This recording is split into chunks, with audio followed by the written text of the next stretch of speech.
আসসালামু আলাইকুম ওরহমতুল্লাহি ওবারাকাতুহ। স্ট্যান্ডার্ড কস্টিংয়ের আজকে আমরা লাস্ট পর্ব 6 নম্বর ক্লাসে উপস্থিত হয়েছি। আমাদের আজকের আলোচনার বিষয় হচ্ছে the cash budget prime cost of A product was follow.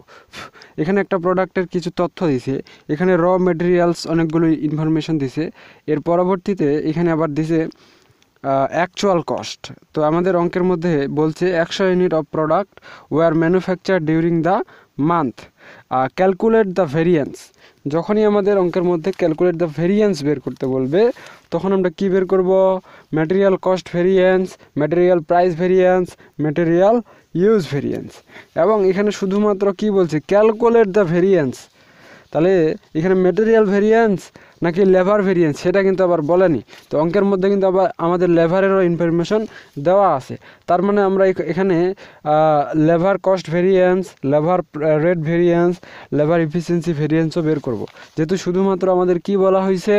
Variance বের করতে বলা হয়েছে। তাহলে চলুন শুরু করা যাক আজকের প্রশ্নটার উত্তর সমাধান।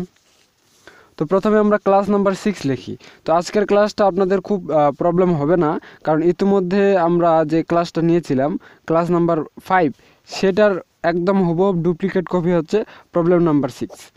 আচ্ছা, প্রথমে আমাদের রিকোয়ার 1 লিখি। রিকোয়ার 1-টে আমাদের কী বের করতে হবে? Material cost variance. Material cost variance. Material cost variance কেন বের করব? কারণ অঙ্কের মধ্যে আমাদের বলা আছে ভেরিয়েন্স বের করতে। কারণ যখনই ভেরিয়েন্স বের করতে বলবে তখন যখন বলবে ম্যাটেরিয়াল ভেরিয়েন্স বের করো, ঠিক আছে, তখন material cost, material price, material use variance বের করব।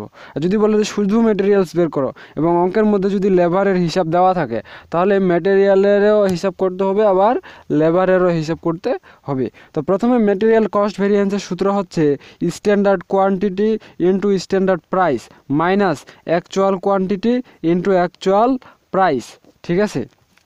সো অঙ্কের মধ্যে উপরের ইনফরমেশনগুলো সাধারণতই কি হয়? স্ট্যান্ডার্ড কোয়ালিটি হয়। তো নিচে আমরা দেখে নেব, নিচে আবার কি আছে? Actual cost. তাহলে নিচে আছে অ্যাকচুয়াল কোয়ান্টিটি, উপরে তাহলে অবশ্যই থাকবে কি? Standard quantity. তো স্ট্যান্ডার্ড কোয়ান্টিটি 5 কেজি 4 টাকা 20 পয়সা করে। তাহলে এখানে আমরা লিখি 5 ইন্টু 4.2 মাইনাস আবার অ্যাকচুয়াল কোয়ান্টিটি। অ্যাকচুয়াল কোয়ান্টিটি কত আছে? Cotton 5 KG 3.6। 5 কেজি কত? 3.6 টাকা। এখন এটা কিসের ক্ষেত্রে লিখলাম? কটনের ক্ষেত্রে। কটনের এখানে আমরা কি দিব? সি দিব। তাহলে এটাকে এই সাইডে ক্যালকুলেশন করি। ক্যালকুলেশন করলে +3 আসবে। +3 মানে হচ্ছে ফেভারেবল। +3 মানে কি? ফেভারেবল। আচ্ছা, আরও কি আছে? জুট আছে। তাহলে জুট লিখি। আচ্ছা, জুটের আগে অ্যাকচুয়ালটা লিখে ফেলি, কারণ এখানে যেহেতু চলে আসছি। জুটের 5 কেজি কি? 0.70 পয়সা। 5 কেজি হচ্ছে 70 পয়সা করে। আচ্ছা, আর এক স্ট্যান্ডার্ড, এটা অ্যাকচুয়াল গেল। এখন স্ট্যান্ডার্ডের জুট কত আছে? 3 কেজি 80 পয়সা করে। 3 কেজি কত পয়সা করে? 80 পয়সা করে। 3 কেজি 80 পয়সা। এটাকে যদি ক্যালকুলেশন করি তাহলে আমাদের মাইনাস ফিগারে আসবে 1.1। যেহেতু মাইনাস ফিগার আসবে তাই কি লিখব? এ লিখব। তাহলে এই দুইটাকে আবার ক্যালকুলেশন করলে প্লাস ফিগারে আসবে 1.9 এফ। ফিগারে যেহেতু প্লাস আছে তাই আমরা কি? এফ লিখব, ঠিক আছে। এখন অঙ্কের মধ্যে এতদিন আমাদের বলা ছিল না, কিন্তু আজকের অঙ্কটাতে একটা নতুন জিনিস অ্যাটাচ আছে। সেটা হচ্ছে 100 unit of product were manufacture during the month. এই মাসে যদি 100 ইউনিট করে তাহলে টোটাল কতটা লস খাবে? এই 1 ইউনিটে কি 1.9টা ফেভারেল মানে খায়, মানে লাভ হয়, লস তো খায় না এখানে, ঠিক আছে। তাহলে 100 ইউনিটের জন্য কত হবে? তাহলে টোটাল এখানে আমরা লিখবো অতএব total TAL total material cost variance equal 1.9 F into এখানে 100, প্রত্যেকবার 100 দিয়ে গুণ করব, তাহলে 190 এফ। এত ইউনিট বা এত ইউনিটে টাকা না, এত ইউনিট। তাহলে কী হবে? সেভ হবে, ফেভারেবলে থাকবে। এরপর রিকোয়ার্ড 2। আচ্ছা, রিকোয়ার্ড 2-তে আমরা কি বের করব? রিকোয়ার্ড 2-তে বের করব ম্যাটেরিয়াল প্রাইস ভেরিয়েন্স। রিকোয়ার্ড 2-তে কি? Material price variance. Material price ভেরিয়েন্সের সূত্রটা কি? Standard price minus actual price into actual quantity, sorry. আচ্ছা, তো এই সূত্রটা আমরা কিভাবে সমাধান করতে পারি? প্রথমে আমরা স্ট্যান্ডার্ড প্রাইস লিখব। স্ট্যান্ডার্ড প্রাইস আমরা একটু আগে উপরে লিখলাম, স্ট্যান্ডার্ড প্রাইস 4.2, স্ট্যান্ডার্ড প্রাইস কত 4.2, অ্যাকচুয়াল প্রাইস কত 3.6 ইন্টু অ্যাকচুয়াল কোয়ান্টিটি। ঠিক আছে, অ্যাকচুয়াল কোয়ান্টিটি, এটা জুটের ক্ষেত্রে উপরেরটা লিখতেছি। অ্যাকচুয়াল কোয়ান্টিটি কত আছে 5 আছে, তাহলে অ্যাকচুয়াল কোয়ান্টিটি আমরা এখানে 5 লিখব। আচ্ছা, এটা কিসের ক্ষেত্রে? কটনের ক্ষেত্রে, মানে সির ক্ষেত্রে। এটা কটনের ক্ষেত্রে। তো এটা যদি ক্যালকুলেশন করি, এটাকে যদি ক্যালকুলেশন করি তাহলে আসবে 3। এটা অবশ্যই প্লাস ফিগারে আসবে, তাই আমরা এখানে কি লিখব? এফ লিখব। মাইনাস ফিগারে আসলে কি লিখতাম? এ লিখতাম। এরপরে কটন গেল, এবার জুট। জুটের standard price, 0.80 minus actual price 0.70 into actual quantity, 5, এখানেও 5। এটাকে যদি ক্যালকুলেশন করি তাহলে আসবে 0.5, এটা অবশ্যই প্লাস ফিগারে আসবে। তাহলে টোটালে কত 3.5, এটা আসবে আমাদের প্লাস ফিগারে। তো আমাদের টোটাল যে ইউনিটটা আছে, অতএব total material price variance equal 3.5 favourable into 100, তাহলে 350 ইউনিট কি হবে? মোটের উপর আমাদের লাভ হবে। এর পরবর্তীতে আমরা রিকোয়ার্ড 3 করব। রিকোয়ার্ড 3তে material use variance. Material use ভেরিয়েন্সের সূত্র কি? Standard quantity minus actual quantity into standard price. ঠিক আছে, স্ট্যান্ডার্ড কোয়ান্টিটি আমরা একটু আগেই লিখলাম, অঙ্ক দেখার কোনো দরকার নাই। স্ট্যান্ডার্ড কোয়ান্টিটি কত আছে? 5, তাহলে 5 - 5 ইন্টু স্ট্যান্ডার্ড প্রাইস।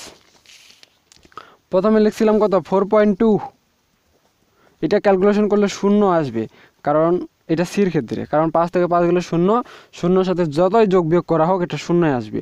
এরপর জুটের ক্ষেত্রে স্ট্যান্ডার্ড কোয়ান্টিটি 5, তাহলে 3 - 5। আর স্ট্যান্ডার্ড প্রাইস কত আছে? 0.80, স্ট্যান্ডার্ড প্রাইস কত আছে?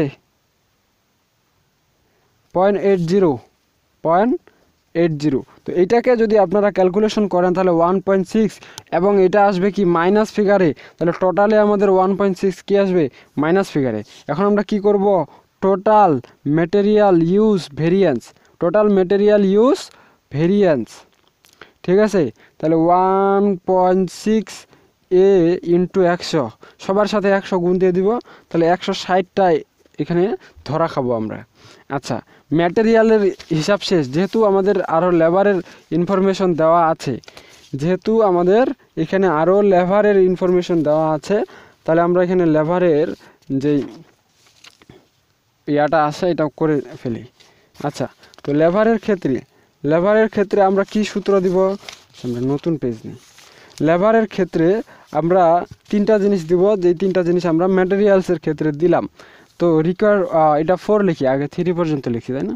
রিকোয়ার 4 আমাদের লেবার কস্ট ভেরিয়েন্সের সূত্রটা কি? আমরা যখন ম্যাটেরিয়াল কস্ট ভেরিয়েন্স লিখছিলাম সেম সূত্র এখানে লিখব। এখানে শুধু কিউ এর জায়গায় এইচ হবে আর পির জায়গায় আর হবে।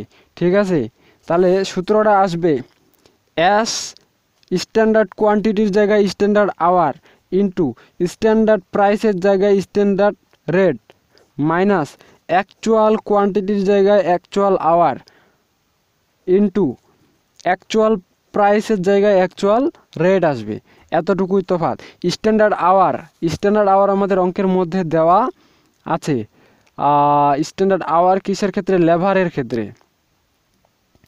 লেবারের ক্ষেত্রে দেখেন 8 আওয়ার কয় টাকা করে? 1.5 টাকা করে। তাহলে 8 × 1.5 মাইনাস প্রথমটা স্ট্যান্ডার্ড গেল, তারপরেটা অ্যাকচুয়াল 9 × 1.4, 9 × 1.4।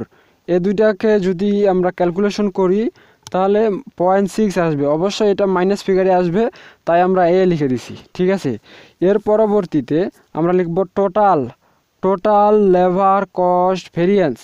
টোটাল কত হবে 0.6 এ ইন্টু 100 সমান 60 এ আসবে। ঠিক আছে, এর পরবর্তীতে রিকোয়ার 5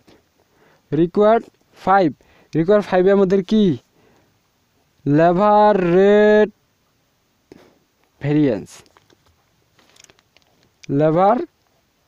ভেরিয়েন্স, তো এর সূত্রটা কি? সূত্রটা হচ্ছে স্ট্যান্ডার্ড প্রাইসের জায়গায় স্ট্যান্ডার্ড রেট মাইনাস অ্যাকচুয়াল প্রাইসের জায়গায় অ্যাকচুয়াল রেট ইন্টু অ্যাকচুয়াল কোয়ান্টিটির জায়গায় অ্যাকচুয়াল আওয়ার। ঠিক আছে, তাহলে স্ট্যান্ডার্ড রেট আমরা একটু আগে 1.5 লিখলাম, অ্যাকচুয়াল রেট 1.4 লিখলাম। ঠিক আছে, স্ট্যান্ডার্ড আওয়ার এখানে কত লিখলাম 9 লিখলাম, সরি অ্যাকচুয়াল আওয়ার কত লিখলাম 9 লিখলাম। তো এটাকে যদি ক্যালকুলেশন করি তাহলে প্লাস ফিগারে আসবে 0.9 এফ, এটা আমার প্লাস ফিগারে আসতেছে। ঠিক আছে, এর পরবর্তীতে এটাকে আমরা টোটাল লেবার রেট ভেরিয়েন্স যদি লিখি তাহলে এখানে কত আসবে 0.9 এফ ইন্টু 100, তাহলে এখানে 90 এফ আসবে। এরপর রিকোয়ার 6 লেবার ইফিসিয়েন্সি ভেরিয়েন্স, সূত্রটা কি স্ট্যান্ডার্ড কোয়ান্টিটির জায়গায় স্ট্যান্ডার্ড আওয়ার মাইনাস অ্যাকচুয়াল কোয়ান্টিটির জায়গায় অ্যাকচুয়াল আওয়ার, স্ট্যান্ডার্ড রেট প্রাইসের জায়গায় স্ট্যান্ডার্ড রেট আসবে। তাহলে এটা আমরা স্ট্যান্ডার্ড আওয়ার 8 অ্যাকচুয়াল আওয়ার 9 অঙ্কের মধ্যে আছে, স্ট্যান্ডার্ড রেট কত 1.5, তো এটাকে ক্যালকুলেশন করলে টোটালি 1.5 এবং এটা কি অবস্থায় আসবে মাইনাস অবস্থায় আসবে, তাহলে এ।